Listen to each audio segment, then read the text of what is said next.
All right. What is going on, everyone? And welcome back to the Mets Weekly Podcast. We are live at this very moment on YouTube and on X for post-game coverage of Game 3, Mets versus Phillies, National League Division Series, coming off a huge win at home. But before we get into all of the details, all the craziness, before we get into that, I want to remind everyone to subscribe to the Mets Weekly YouTube channel if you have not already for live recordings of the Mets Weekly podcast, such as this, after every single Mets postseason game for as long as the run goes. For those of you watching live or on playback, you want to join the conversation in the future, make sure to turn on those post notifications to not miss when we go live. For those of you in the live chat right now, I want to let you know we love reading your comments, your questions, your concerns, all that great stuff. And if you feel like you're being ignored, you're not being ignored. You're just being starred throughout the show. And we will try to pull up as many as we can to keep the flow of the conversation going. Also, for those of you in here, follow Mets Weekly on X and on TikTok, mainly featured Frank's postgame thoughts during every single Mets regular season game, titled the Mets Frankly Postgame. We'll be sure to have some other content over there in the off season. And for the audio listeners, make sure to follow us on all your favorite listening platforms to not miss the audio version of new episodes, such as this one, that go up at 9 a.m. the following day. And for those of you tuning in on audio right now, make sure to tune into our pregame show about 90 minutes before every postseason game. That will be going on all Mets postseason long, but only on our YouTube channel. Without further ado, let's get into episode number 93 and our post-game show. The Mets come back home and continue the magic, taking Game 3, 7-2, now one win away from advancing. I mean, can it not get any better than this? I mean, what an atmosphere it was at Citi Field. It was so loud even just from watching it on TV. I can't even imagine the atmosphere when you were there live. But the Mets, once again, prevail. They come through. They don't need to come from behind. No dramatics needed. Just a great, well-around played baseball game. Frank, I will go to you. Top thoughts. What do you got? I mean, Sean Manaea, I acknowledge you. I mean, that was a phenomenal outing. Much needed. I feel like the big storyline here, this whole series has been the bullpen and the struggles with a lot of these guys in the bullpen. So having Manaea go seven, it helped you out a ton today. But what really excites me is how much it helps you tomorrow so that you're in a really good position to win the series tomorrow in New York. Don't even let it get to Philly. Finish it off here. You have a lot of things going in your favor. So to win the game today, but also put you in good position for tomorrow, I mean, what more could you possibly ask for? I mean, because kind of like we talked about in the pregame show, Sean Manaea is one of those guys that we talked about. You get on the 1 year deal, you don't have too high expectations, see what happens, and all of a sudden the guy becomes ace. So, I mean, stuff like that is kind of what's gotten the Mets to the position they're in as far as exceeding expectations, not supposed to be here, things like that. So, I mean, Sean Manaea, he's just kind of one of the reasons why we've gotten this far, and I'm just really proud of him and just happy for the guy too, especially what's going on in his personal life. He mentioned after the game, but also the story that Tom Verducci mentioned about, like, listen, the last time Manaea's in the playoffs for the Padres against the Phillies, they're giving him a tough time. He's like, I need to do something. I need to change something. He goes to drive line, fastball velo goes up, things like that. Then he makes those adjustments this year with the delivery, and now the guy's lights out. So that was huge. Offense, once again, a ton of guys stepping up. I mean, from all parts of the order. Have to love that. So a lot of good things to get into, and really just an all-around very nice win. And I just can't wait for tomorrow. I want this thing to be over. Like, it's just a really exciting time right now. Absolutely be awesome to finish this one off at home. It has never happened before in Citi Field history. But as for some of these guys coming up in the chat, Daniel saying, hey, what's going on? Oddvillian saying, LOL sillies. I believe he means Phillies, but he traded up for S. I mean, that's pretty funny in my opinion. Ibby coming in saying that you better have that caffeine, Carson. I do have caffeine, but it's not Coke. I can't have Coke anymore. The sugar and the caffeine has caught up to me. Let's just say that. Um, but as for Yuki coming in, I think he's reacting to our opening message there, saying the more you ignore it, the closer I get. Yeah, that's pretty cool. Let's just say that. Stevie Max saying LFGM, let's go, with extra emphasis on the O. That's awesome. Christopher T coming in saying Sean Sonic Boom Manaea. Absolutely. He could have went all 9. Maybe at the adrenaline he was going, it's possible he doesn't pitch for the rest of this series. So we'll see what happens. But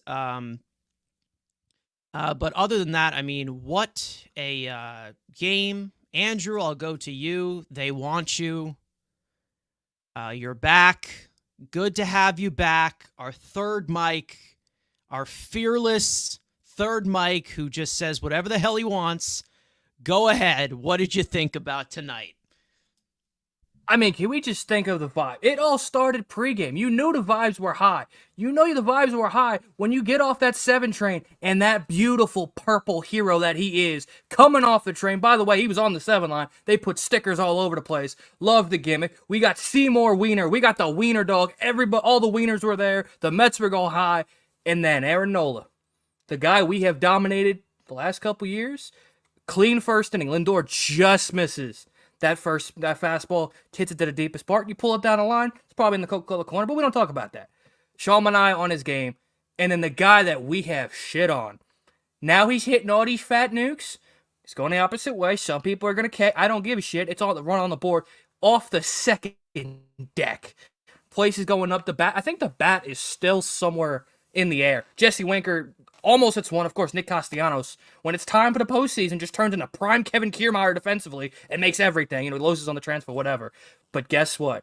You could hold Jesse one time, but Jesse Winky's going to get his, and he demolished. You thought where Pete's was impressive? Jesse Winker goes, hold my beer, puts one almost to that Coca-Cola truck up there.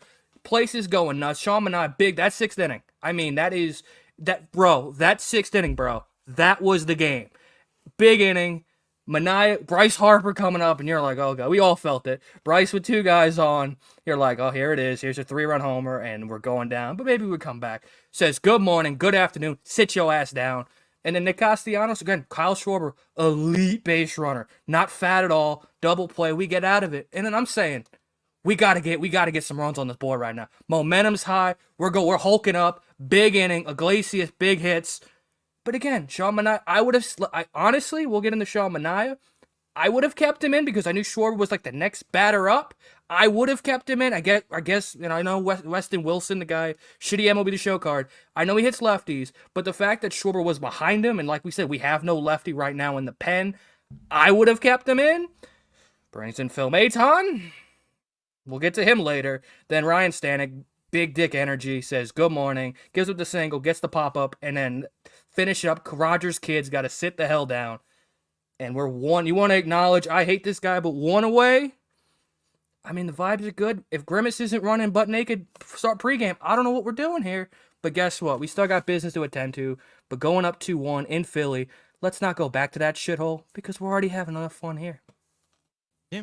I mean, we talked about in game 2, me and Frank, we talked about this in our post game, just not being able to get that last strike. It didn't seem like they were able to finish things off.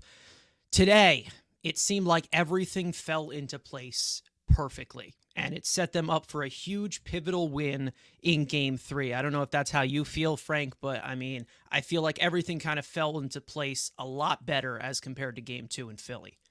Yeah, I mean, listen, Manaea did what he needed to do as far as like putting batters away. I mean, to strike out Bryce was huge. The one thing that was like kind of interesting is that like we've talked about this before, but with Manaea, like he's so this is just me.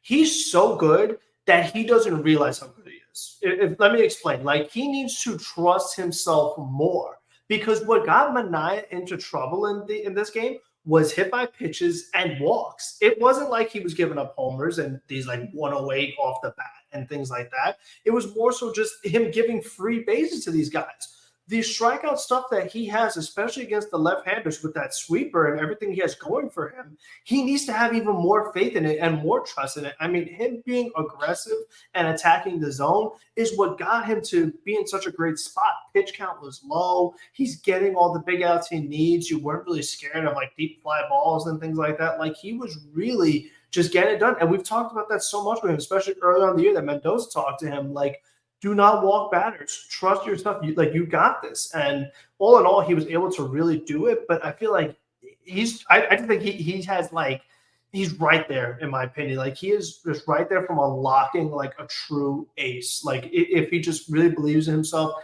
and is not hitting batters and things like that and just totally falling behind in counts, like he is like getting very close to becoming that complete pitcher that you really feel good about. So I think this is huge for him to really kind of change the narrative about him in the postseason, just about him as a pitcher in general. It's just huge for the guy. So I really love that. And, that kind of outing, it allowed you to, even though Maton struggled, use Stanek, where we had Reed Garrett. He was getting warmed up in that sixth inning that Andrew was talking about. That was the game right there. You had Reed Garrett getting warmed up. You get to save Reed Garrett as well. So we talked about it in the pregame, but now let's say Quintana only gives you 4. You could still go Peterson, Garrett. I'd let Stanek go back out there, and Diaz, and you have a good chance. I mean, you have a good amount of weapons that you could use at your disposal to try to get what you need to do. The offense just needs to do what they've been doing, just get a few hits here or there.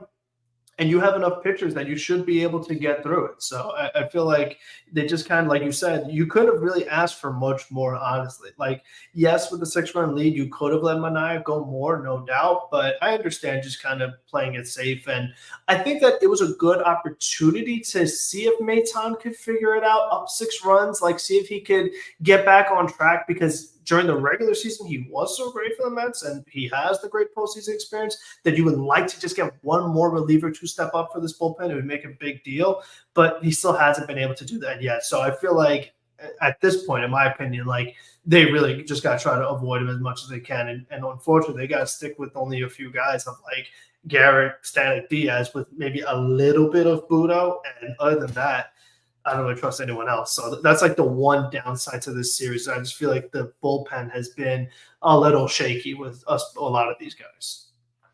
They've still been able to hold it off, but again, they do need some of these guys to come through in these spots. I do think that Stanek, the way that he does attack hitters, you're still always going to have that fear of him, giving up the long ball, giving up hard contact. He challenges hitters. He goes after guys. But as for the alternative of pitching around the strike zone and walking a ton of batters, I'd much rather have somebody challenge hitters than as compared to what we just see, these guys nibbling around the strike zone and making it even harder for themselves. Especially when you're up 6 runs or 4 runs, like yeah, exactly. Like they like one swing, like let's say like for Stanek, like Andrew talked about, like okay, Castellanos gets the single, but that does less damage than like walk, and then the 3-run homer happens or something like that. So it's just a much, like you said, just a lot safer of approach, especially when you're up 6, up 4. Like one swing isn't going to kill you. Like it's just getting outs and not letting them get the runners on base to make the big swing count. I mean, I personally think that Stanek uses his velo even too much sometimes. Like, I do believe that, like, he should trust his secondary stuff because it's a lot better than he probably thinks it is. And he's pretty good at getting those types of chases against that secondary stuff. So I would probably try to utilize that a little bit more. But again, you can't really teach that 98, 99 velocity. You want to blow by some of these hitters and challenge them, especially the bottom part of this order, which the Mets did a really good job sewing up today, like we've talked about, just not making themselves an even bigger problem to the top of the order.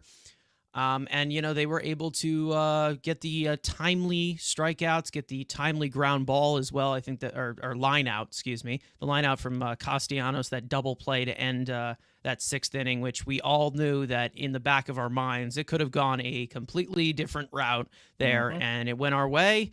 And we were able to shift the momentum and open up this game right afterwards. But as for when it comes to the Mets still just figuring out how to play figuring out how to play like a complete baseball game. This was the most complete baseball game I think I've seen them play so far this postseason. We've seen them shut off their brains for like 8 innings, and then in the 9th they show up in terms of the offense. We've seen the pitching struggle with runners on, and we've seen the pitchers give the lead right back. We've seen the bullpen struggle. Yes, we had a little bit of a bullpen hiccup towards the end there, but it wasn't really that big. But the Mets came through with insurance. The Mets got a commanding lead. They also did what was the main key to this game. Frank and I were on the pregame show. The way to get to Nola with the long ball. That's the only way, because he does not give up that many base runners. And then he does give up a very crucial base runner with the bases loaded. And then they were able to tack on to the lead even more, put themselves in a better position as to where they can use a struggling reliever like Maton and, go to Stanek and save Diaz and Garrett. Even the hit that they got, Nola was out of the game. I mean, he had loaded up the bases because the walks. I was very surprised to see Pete take the walk. I think that was one of the big ones for me, is that with the way Nola has that knuckle curve and some of his other pitches, you could really see Pete he swung on one that bounced, and you feel like, oh my gosh, he's going to chase one on that outside part of the plate. But he's able to show just enough restraint, draw that walk. Nimmo drew the walk before him, so all of a sudden you really set the table for the guys to eat. And and that's the thing too, is that they had even more opportunities to score in this game. Even though the Mets got 7 on the board, there was that time the base loaded. You have the ball that gets hit right to the infield, and you have Vientos Castano home plate. Then the Winker fly out, Nimmo's not able to score on the sac fly. So they had bases loaded and still didn't score there. But then the next time around, they got a couple outs. Then Marte got the biggest hit of the game. So they could have gotten a few more. Like, there were other times they got like a single or they got the walk, whatever, they didn't score. But all in all, I mean, that just shows like how good this offense is, that even though they missed opportunities, they generated so many that eventually they were able to cash in. So that was huge as well. I mean, we'll see in terms of how they kind of plan this out for Game 4. Especially with Jose Quintana, who we have seen go deep into games. We've seen him come out of the game pretty easily. We went into that game in Game 3 not as confident, but he was able to put together a great performance and put us in a position to win. So hopefully he does that tomorrow. But as for this game, let's actually get into the full summary of what happened, because there was a lot of action that went on in the Mets' first home game in the last 15, 16 days. The Mets return right back to Citi Field, and after 6 up and 6 down by Manaea, Pete Alonso would give the Mets the early lead on a solo home run to right field to make it 1-0. In the 4th, Jesse Winker would add to the lead on a solo shot to make it 2-0. In the 6th inning, Sean Manaea would run into some trouble walking Schwarber and Turner, but he would strike out Harper and get Castellanos to line out into a double play to end the inning. The Mets would load the bases in the bottom of the inning, knocking out Aaron Nola. Orion Kirkring would come in and almost get out of it with a force out and a lazy fly out, but Starling Marte would deliver and bring in 2 on an RBI single to make it 4-0 Mets.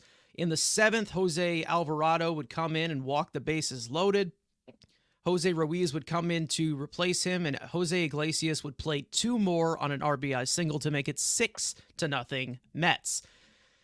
In the 8th inning, after a 1-2-3 7th, Sean Manaea would pitch into the 8th, but exit after 1 batter to end his day. 7 innings plus, 3 hits, 1 earned run, 2 walks, 6 strikeouts on 91 pitches. Phil Maton would come on for Manaea and run into some trouble again. After walking Schwarber with 1 out and getting Turner to ground out, Bryce Harper would get the Phillies on the board with an RBI single to make it 6-1. Ryan Stanek would come in to replace Maton, and Nick Castellanos would swing at the first pitch to make it 6-2 on an RBI single, but Stanek would limit the damage from there. Carlos Esteves would come in for the Phillies in the 8th and issue a leadoff walk to JD Martinez and would commit a 1-out error to make it first and second. Francisco Lindor would add to the Mets' lead on an RBI double to make it 7-2. In the 9th inning, Ryan Stanek would come on back out and finish it off with a 1-2-3 inning to secure a Game 3 win. The Mets now take a 2-1 series lead heading into Game 4, just one win away from the National League Championship Series, and a Game 4 win away from clinching the first ever feat at Citi Field since its existence began in 2009. Again, I mean, just what a performance by overall just the team from both sides of the ball. I do want to say the defense definitely came through as well. Of course, the heads-up line out in the sixth, that was one of the key plays to shift the momentum back to us.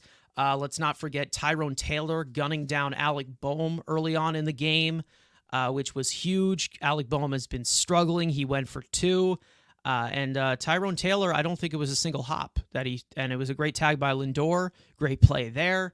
I mean, and all around a great game from this team.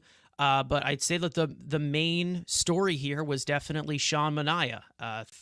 1-run ball of 7 innings pitched. Probably could have gone even deeper into the game, but they did not want to push it.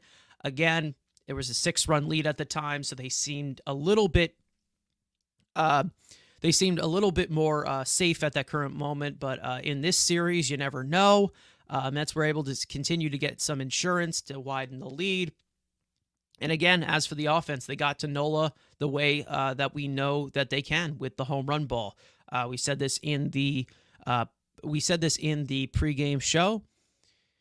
Aaron Nola, in the last 2 years, has given up the most home runs among all starting pitchers, 61. So let's not forget the career that Alonso has against him, and he was able to strike through.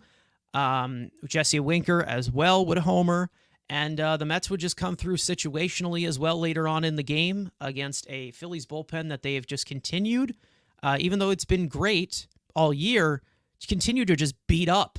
Somehow they just find a way to just beat them up, even though they have a bullpen that has a lot of high-profile stuff in it. And for some reason, they just can't get through the New York Mets, who are just a red-hot offense as of right now. Frank, I'll go to you with some other takeaways in this game. What did you like? What did you dislike from the overall gameplay in Game 3? Yeah, I'll give another good sign that also plays into the Mets' advantage for tomorrow. I mean, how about Carlos Estevez for the Phillies, their closer? He goes 26 pitches today. I mean, listen, I would imagine tomorrow, Philadelphia, being an elimination scenario, they're going to be going all out. They have to go all out. And already having your closer do 26 pitches the night before is not great. Meanwhile, the Mets closer is fully rested. So that's another thing that you can go advantage Mets for tomorrow. So I really do like that a lot. But overall, I mean, one of the things that I'm thinking about, just something that I'm considering. I know Tyrone Taylor made the great play, like you said, that was huge. Getting Boehm out, that was big. But he is hitless in this series. And overall, this postseason doesn't have an RBI yet. He got a couple hits in Milwaukee with bases empty. Jeff McNeil is slowly making his way back. And wait, he just can't stop it. He can't stop. Can't help it, can he? Has to plug him in all. The Mets can't help themselves with Jeff McNeil, and neither can this guy. It's unbelievable. Against a right-handed pitcher, just an idea. McNeil in a corner, Nimmo in center, at least for a game. Just give me some offense. Are you going to stick with the goose egg? You know what I mean? Because he actually can play defense, yeah. Yeah, but you go to him, but you're going to do his defensive replacements late in the game anyway. Because right now, it's like with Acuna, I don't really know what he's actually giving me. He's not giving me much. I mean, Taylor can give me defense. Taylor can give me speed on the base pass, and then he needs to get on the base pass. If he doesn't hit 300, he's useless. If McNeil doesn't hit 300, he's useless. There are certain matchups where you could use another lefty bat. Like today, for example, against Nola, you would have had another lefty bat in there over Taylor. It definitely could have helped you out. So I think it's just something else to consider. At least that's for me. But overall, like we said, it was just there was a lot to like. And even just like with the whole Manaea giving up a run on his ledger, you still feel like maybe he could have got out of this. Really just Maton being the overall mess he was that kind of led to a run scoring. So that's another thing I don't really like. And then one more thought. Even though Stanek went an inning and a third, since it was only 13 pitches, if I had the choice tomorrow between a kind of tired Stanek and a fully rested Budo tomorrow, I'm still going over Stanek. You know what I mean? Like I still am choosing him even in that scenario. So I feel like that is kind of like a really good situation for Mets just to have so many different guys available. So I know we're talking about Vientos. Listen, Vientos has too much glitter in his cleats. I think that's why he was a little slow. Those cleats were looking pretty shiny today. So that was a brutal play, but like you saw the guy drop and you feel like he's going to score and he still doesn't. That was definitely a little concerning, but the bat has just been phenomenal. For a guy who's not fat, that dude is slow. Like he's built, the slowest 24-year-old I've ever seen in my life. Jesus Christ! Like somebody's ball. Like again, I can understand. It wasn't even like how the hell on the ground ball right to that Sosa messed up. I mean, I get it. You're on third. You weren't even sliding it, and the ball was coming through. I'm like, damn. Like you were like what, 55 feet away after your secondary? Like Jesus. Yeah, I don't even. I've never seen a 24-year-old that slow. I don't know. Maybe it's just like even just that Wilmer Flores. Wilmer was up here. I guess it would be a tight race. I love both of them, but it'd be a tight race. Well, the thing is that Flores, I believe, has had procedures on his lower part of his body. I don't think Vientos has. So he's just naturally slow. He just can't move. Yeah, I mean, between the big chain and the glitter on the cleats, it's a lot to move. Man, Jesus. He barely beat out that infield hit in the 7th, and then of course the 4th. I thought they were going to review it, honestly. I thought they were going to review it. Yeah, I think again, and this is quite a frame when you talk about it. Ricardo coming in saying we think we underestimate how big Vientos is. He's like about 6'4", but he's 230. I mean, that's quite the frame. Let's just say that. And yeah, I think Amizi also agreeing here, saying that he's slow. I mean, he can't move. He really cannot move. But hey, that bat, it's pretty good. But in terms of just the overall performance in this game, let's get into everybody's favorite segment, studs and duds. There's a lot of options for the stud region. Andrew, I'll start with you. One player that has played well, one player that has not. Who's your stud? I mean, again, I hate being the generic guy, but I wish I could break the rules here and just say the whole middle of the lineup. Iglesias 2-run single, Marte's 2-run single, like the conglomerate of that middle of the lineup. But if you got to go one, Jesse Winker, obviously 2-run homer. I'll go basic, and I'll give it to Sean Manaea because, again, with that start, gave the ability to say, all right, hey, you can let him go out in the offense, staying in it. So the fact that Sean Manaea playing himself into a big contract, we'll maybe answer that question a little bit later, what that contract looks like in the offseason. Not now, but it is getting bigger and bigger every start he makes. And if this team does move on and he has another one and he keeps him going and keeps pitching, that dollar sign keeps going up and up and up. I mean, everybody makes their money in the postseason, but overall, Manaea is going to make a lot of money no matter what in the postseason. I'm personally hoping that it is from the Mets because I'm willing to bring him back. I'm not going to say I really do think that he's the most sturdy arm I've seen in a while, especially from the left side, being able to get to strikeouts the way he does. To confirm, Mark Vientos is in the 23rd percentile in sprint speed, so that's actually faster than I thought. Yeah. But hey, he's slow. He's definitely slow. He's got lead feet, but you know what? We love him. He hits bombs, so it's all right. You don't have to be amazing if the ball goes at everything. Over the fence. Exactly. Hit it over the fence. You can just walk. Listen. Yeah. Thanks for speaking over me. Yeah. Anyways, Frank.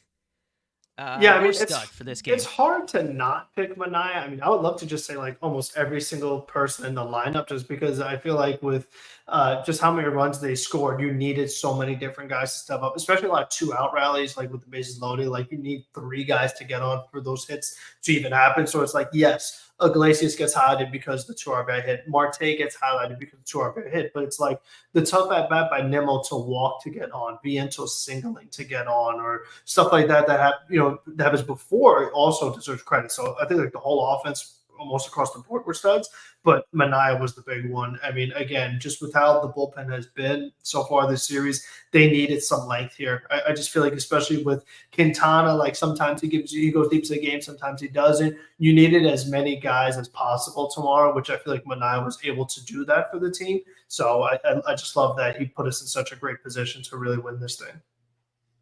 Yeah, obviously, one thing I will say about Manaea, again, like we thought that it was going to go a completely different direction when he walked the first two hitters in the sixth, but then it just flip flop right back, and it was able to push him back to the seventh inning, get a 1-2-3 inning.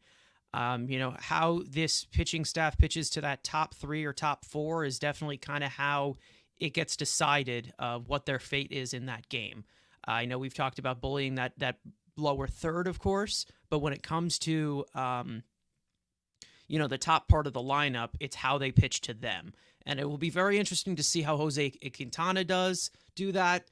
But again, that's for game 4. We're talking about game 3 here, and I got to give it to someone who I've been critical of all year. I have gone after all year, but he got one of the biggest hits to shift the momentum back to us, that being Starling Marte. I've been very hard on him all year.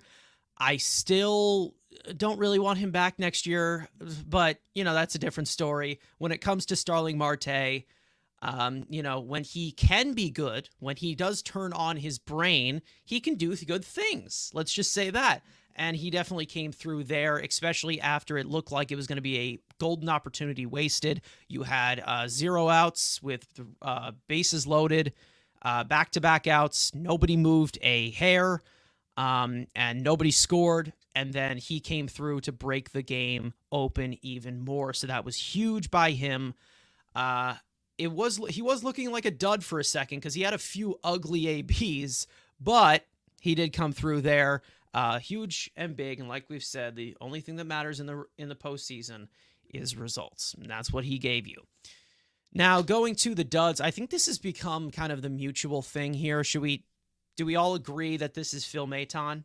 And that makes me want to open up another conversation here instead of just going, one way through again. I personally think that it needs to be considered that if the Mets go to the NLCS, they need to keep Maton off the roster.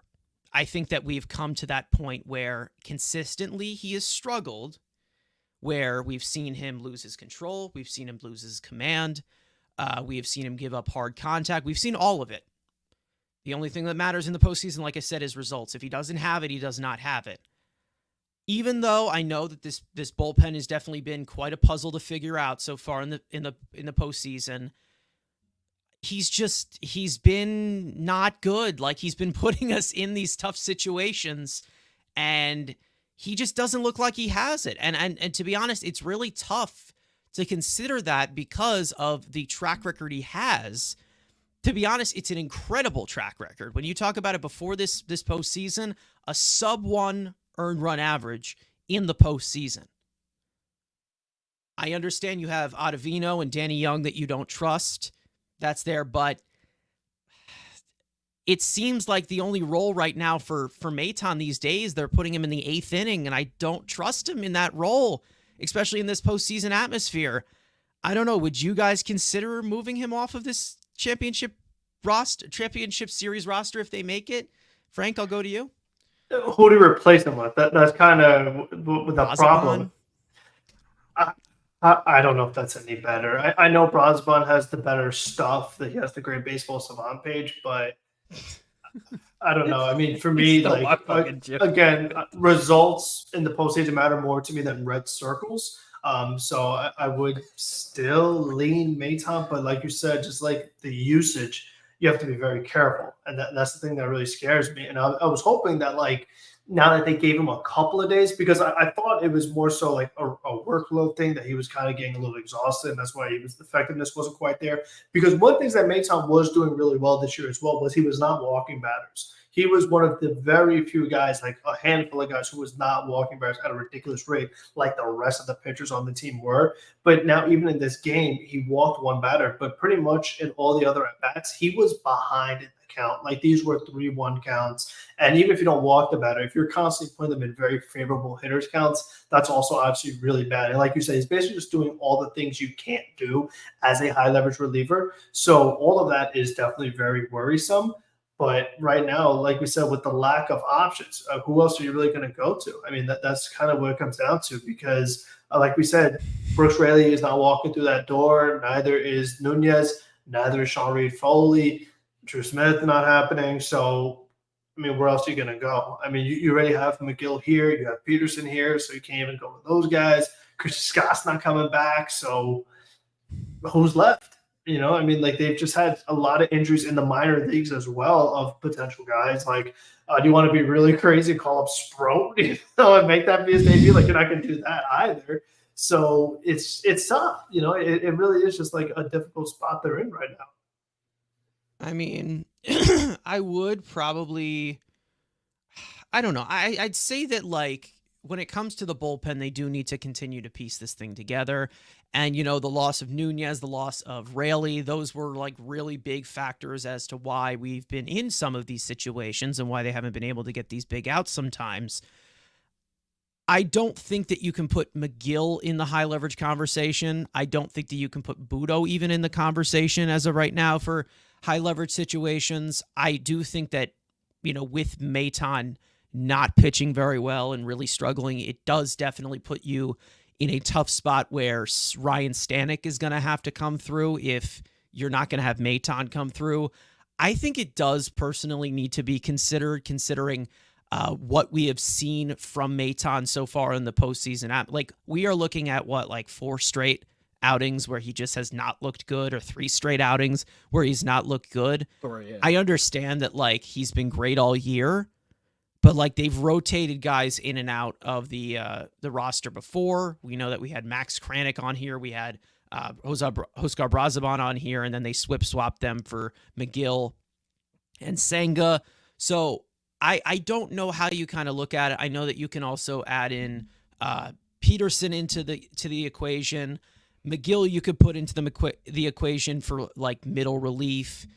I think that you could piece this thing together, but like if you were to see another outing of Phil Maton and he were to struggle again, because like here's the thing.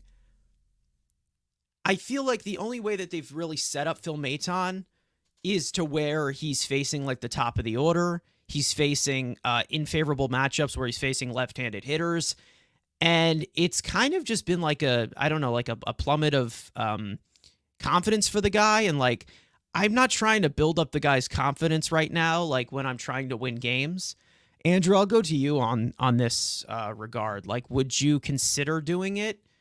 Leaving him off and maybe just filling in the roster? I know it shortens the bullpen a little bit, but I mean, I don't know. I really think that it has to be considered, because this is multiple times we have seen this in like the span of 6 postseason games. Like, this is not good. This is not a good sample. Let's just say that.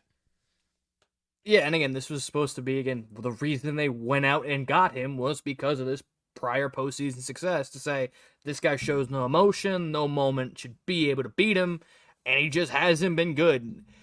I guess the only conversation, I guess, is what we had with an extra longman, and knock on wood, you have gotten length out of your starter, which maybe is due for a potential blow-up game, but you've been able to get 5-6 every start from your starter. Is it worth, again, the stuff of a Brazaban, or, you know, God knows Max Kranick, this guy didn't exist for fucking 17 years, and then just, oh, hey, he's on the playoff roster, start the Brewers series, but it just would depend, again, if let's say they do win the series, I think they're going to just keep him and keep rolling with him, but let's say this series does go 5, which good shot it does, and let's say you got to burn some bullpen here, maybe it's just to the point of, okay, he's had, let's say, another blow-up tomorrow, we need to get a guy that can at least give us length. And yes, Brazaban can give it that, and Kranick, I guess. Again, guy was not even a real person, but at least would give you another multi-inning reliever out of the pen if you need a mop-up duty, or let's say you get a blowout instead of burning your good guys. And it's the playoff. It's different than doing that, but yet it still gives Mendoza the ability, if a game were to get away, instead of burning your guys, you have that extra guy who can give you multiple innings. But again, this is the kind of hand you've been dealt. You got to piece it together. You know, it'd be nice if Tyler McGill didn't suck dick and the series would be over. But, again, this is what you got. Diaz has not been great. Maton hasn't been great. It's been Ryan Stanek. And who our expectations, Reed Garrett, have been kind of the unsung bullpen guys that have stepped up. And your top 2 guys that you felt the most confidence in have shit the bed. So, It's not great, but again, like we said in the Brewers series, they did with the reason not playing, why I would have called up the kids just to make them eligible, but you don't have that ability. This is what you got. It's a lot of, but that's kind of what this pen's been. It's been a lot of hold on to your ass, and hopefully they can get 3 outs before they give up more runs than the opponent. So, again, it sucks not having Nunez and Rayleigh. We could play that conversation. We haven't had him for 2.5 weeks. So, yes, it hurts, but they've been dealing with this. They've been dealing with this for, in Rayleigh's case, all year, and Nunez's deal for at least the rest of this month. So this is not new. This is what they were handed. They didn't want to go out and claim a guy like Taylor Rogers that weren't active in the waiver wire market. This is what they were. And the guys they got at the deadline. So we can't really cry and complain and say, "Well, we had this, we had that." It's done. This is what we got. The guys got to step up. Stanek's done it. Reed Garrett's done it. Maton, again, he needs to be the guy. And in the next 2 games, if needed to, he's going to need to step up and get 1 clean inning. And like you said, maybe it's instead of facing the top of the lineup, it's the back half where it's Castellanos, Bohm, Real Muto. Why is he always coming against the lefties if he's not effective against the lefties? That's a little on Mendoza, not really, okay, he's not effective enough, he's not great against lefties. Why not I go to Stanek here and then save him for the next inning where he's better against right-handed pitching? A little bit of both, but yes, he needs to step up in his case and get the guys out who's in front of him. But we're crying about this, and this is how it's been. Guys need to step up. Some have, and some have shit the bed. So at this point, you're up one. We're 1 win away from the freaking National League Championship Series. There's no better time to step the fuck up in the potential elimination game. So again, we can cry as much as we want that they didn't do enough. This is what we got. And again, a McGill, a Maton need to step up because the replacements that are available, they're not much better. So it's kind of has to be him. And you got to keep sending him out there, but maybe play the matchups a lot better than continuing to put him up against the 2 lefties at the top of that lineup. And put that in the Diaz role at this point. Maybe that's the conversation we need to have. And instead of in the 8th inning, if that top of the lineup, it needs to be Diaz in the 8th instead of Maton again. So again, maybe a little Mendoza, but again, when the abilities that he has had, he's not come through, but he has to step up eventually. Let me just throw one more random thing in here while I have it pulled up. Huascar Brosman has appeared in 1 playoff game. It was actually last year against the Philadelphia Phillies, and he threw a scoreless inning.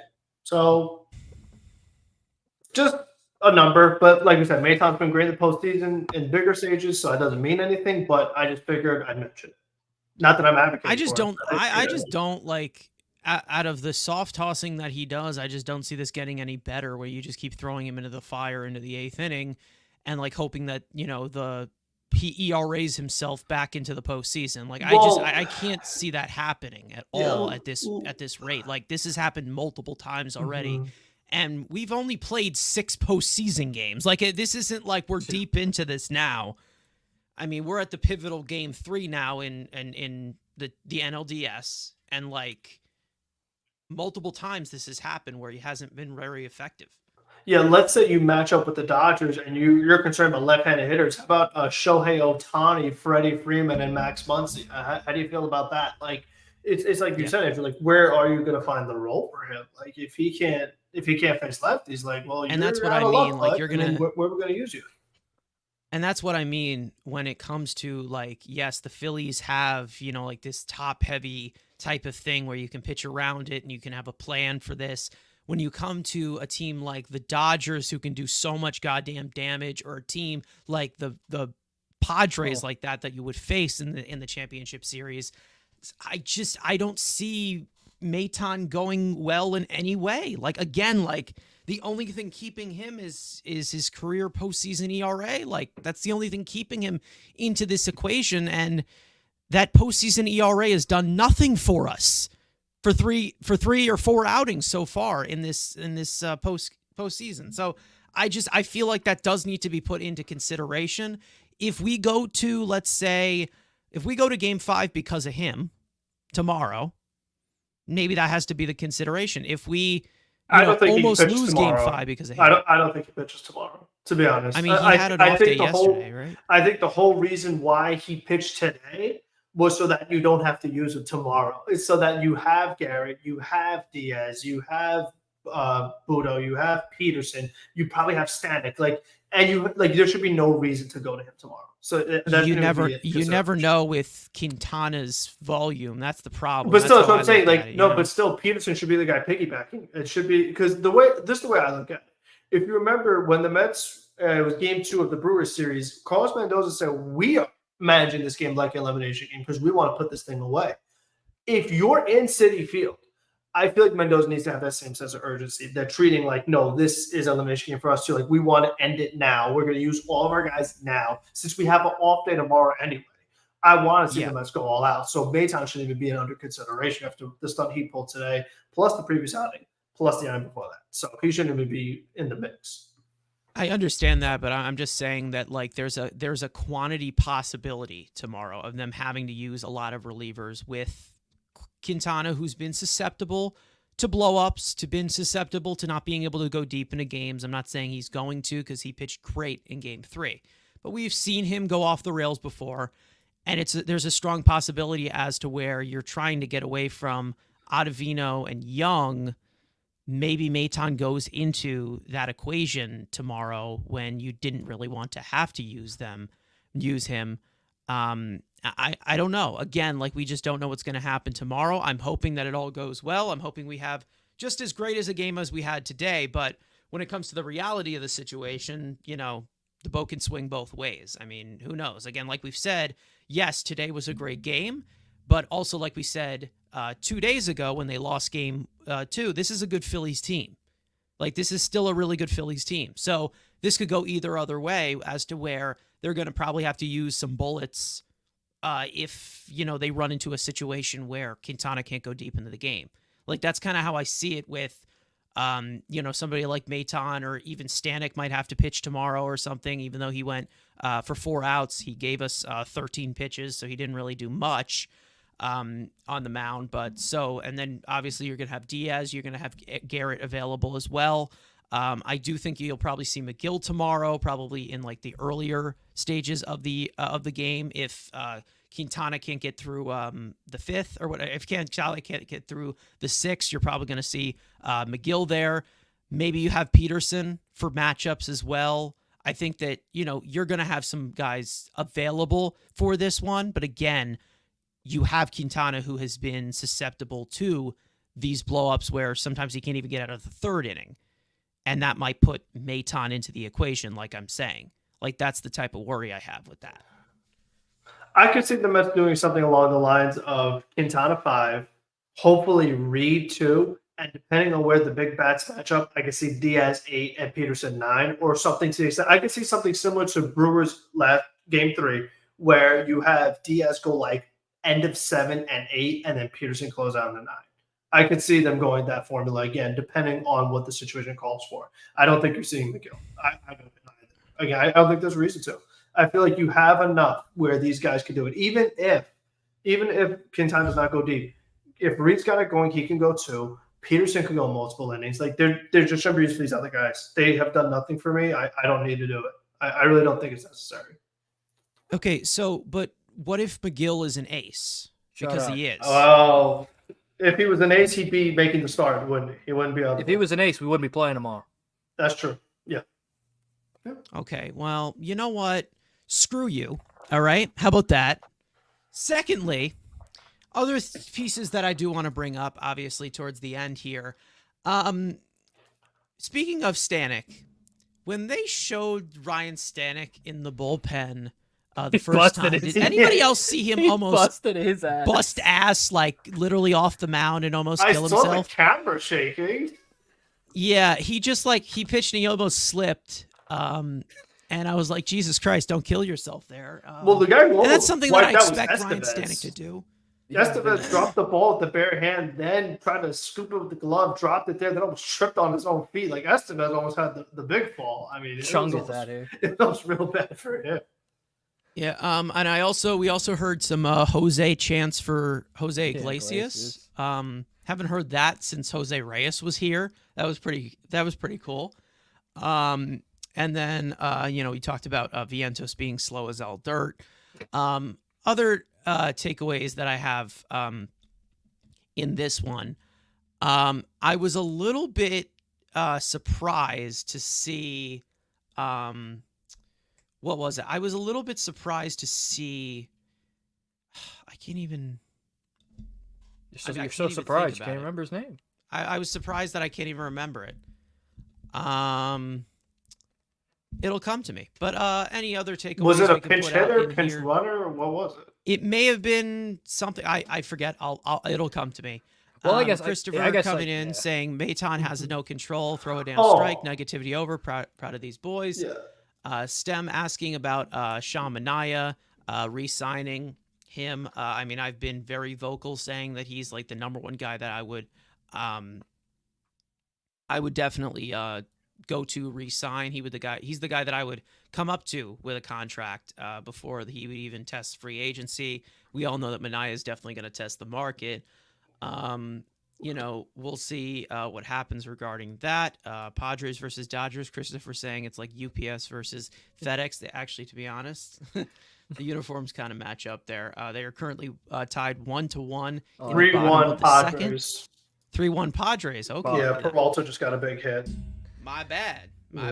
Okay. Come on. I was going to say I one saw more on thing screen, but about sense of urgency is that so Suarez is starting tomorrow, so no Winker. Yes. But Suarez comes out of the game, right-hander in. If Taylor is up with men on base, go to Jesse Winker. I don't want the excuses anymore. Defense, schmefense. Because that's why Bader is here to be a defensive replacement. You have a chance for insurance runs.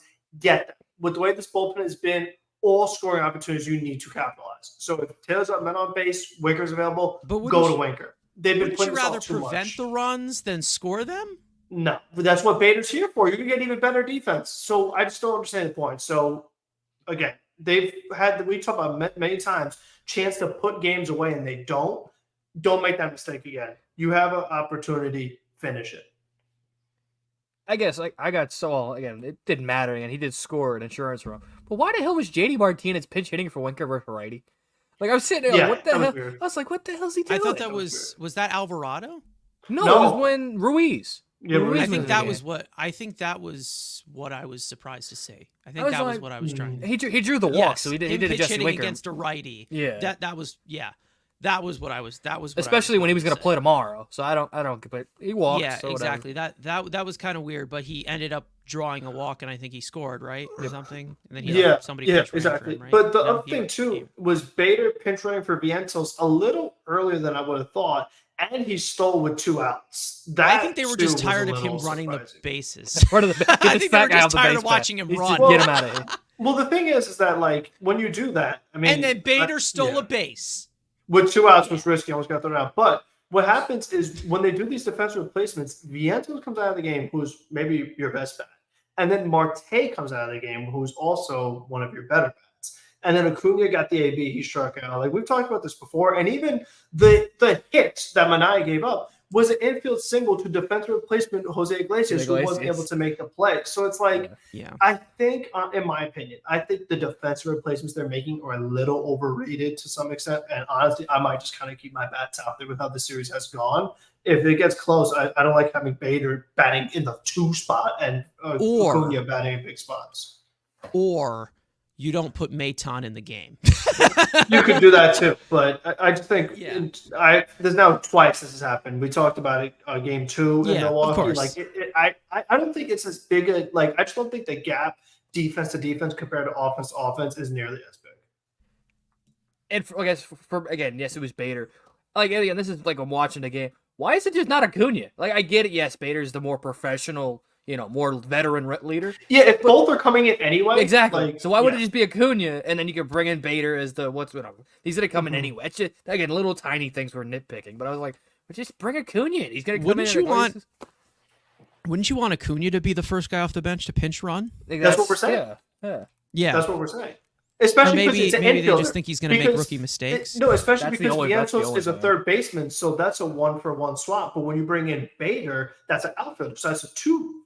You have to take out. Then Marte comes out. So, it is. I mean, I don't think. Well, if he comes in for Vientos, Acuna, that would still be a double swap, right? Because Acuna. No, you move Iglesias to third.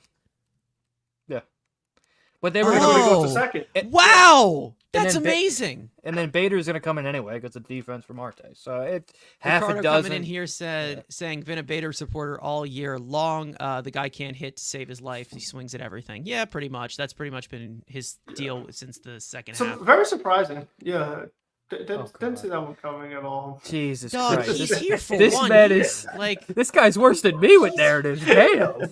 he's here for one damn. I mean, what's the next outfielder he's gonna hate on? This guy put head on it. next Okay, year? can we not talk about it? This man dropped a McNeil Bible and then shits on Bader. What kind of Frank about weekly we got here? What's left? What's left on the bingo card? Hey, we're going vintage. We're going unreliable stuff. Just we're playing the hits tonight. Playing the hits. Yeah, I mean, I think that defense it can be just as important as Not the really. offense, especially in these high leverage situations. I'm just Not saying. if Nick Casciano turns into But fucking Kiermaier. hey, shut it. But with way the Mets have done late on in these games against the Phillies bullpen, being able to get to them a lot better than they've kind of done against the starters, I think that you definitely could even this out to where you continue to put the offense on the field. But when it comes to guys like Stanek out there that, again, can give up the occasional hard contact and give up those fly balls, I'd much rather have the defender of Bader out there. So I was rather gonna have say that. in tomorrow's pregame, but with Quintana's fly ball things, I kind of want Bader to start tomorrow just to protect me against Quintana defense. That's because if Taylor's not hitting anyway, I might as well have the better defender. Yeah, and then bat him we'll put, ninth. we'll take Vientos out, right? Because he can't really field ground balls that No, he's well. bad ground balls. But who else would play third? Who would be the better third baseman? It would be Acuna, maybe. We could put Terrenz Maybe. out there. Acuna's not playing third. Terrenz, yeah, that's right. Terrenz can play third base. Good. He can play. According to MLB The Show, he can play third base. Really? Well, we know Alonso did in school, so In school, he was a corner guy. there's that. Did he play third base in Florida or was it in high school? No, I think it had to be high school. There's no way he's playing in Florida. That tubby man ain't that athletic. Come on. Well, him and Vogelback were teammates, though. No, you can't have both play first. Jesus Christ. Vogelback wasn't playing anywhere else. Vogelbach was teammates with Alonso. That They were both in cafeteria, Florida. I don't know if bro. it's the same years, but they were both in Florida. If they were teammates in Florida, man, Jesus. R.I.P. God, to the that. cafeteria must have been working extra hard, man. Jesus. Wow, that's wild. Oh, but other than that, I mean, what a game. What can we say? I mean, an incredible win in front of an incredible crowd. Let's just say that. Taking Ricardo the 2-1 mentioned series lead. about Wheeler pitching tomorrow. Do you guys think that's happening? I don't think so. No, he's saving that for Billy. No, Saving they're for saving him 5. for Game 5 if that happens. If needed. Yeah. But Ranger was in the Cy Young voting. So It's Nashta. yeah, it's the reason why you sign Rick Porcello and you bring in Facts. Michael Walker for his postseason experience. Yeah, Christopher saying in Florida, Alonso was cooking and Vogelbach was eating, and then they just morphed into the same person.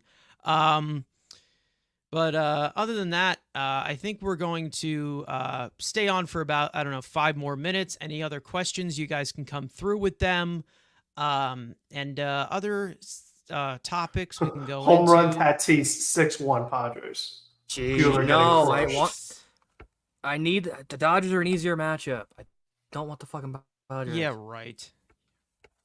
They're just the Phillies. They're just the Phillies with higher end talent. I personally, okay, let me just say, don't care who we face in the National League Championship. We're gonna whoop their I ass personally anyway. don't care. No, I don't care, and here's the reason why. There's so many hitters on both sides of these teams in San Diego and LA that can burn you from the top of the order, as to where literally they have a lot of top heavy pieces, of course. To be honest, like, both of these teams remind me of the Phillies. Like, both of them remind me of the Phillies offensively. So we're going to have to pitch this way, the same way to them. So it doesn't really matter. It both cancels each other out. Like, they're both going to be tough. They both are going to be tough competition either way. Maybe even tougher competition. But I just see it as like, okay, yeah, this is more top heavy personally.